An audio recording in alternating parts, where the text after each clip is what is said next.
This morning feels clear, not rushed, not heavy, just aware.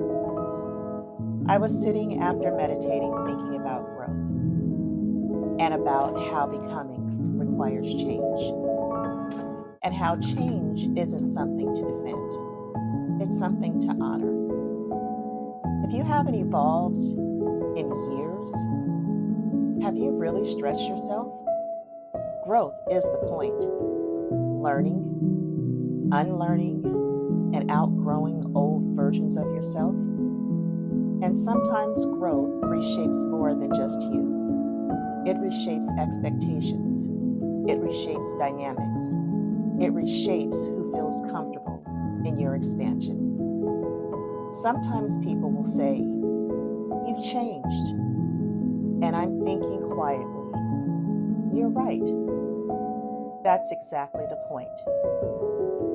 Growth isn't betrayal, it's expansion. It means I didn't stay where I started.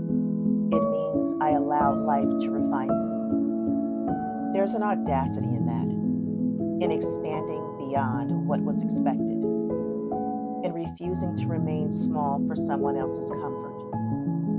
I'm not becoming someone different. I'm becoming exactly who I was meant to be. And I won't apologize for that. So today, I'm honoring my evolution. I'm honoring my expansion. And I'm giving myself permission to keep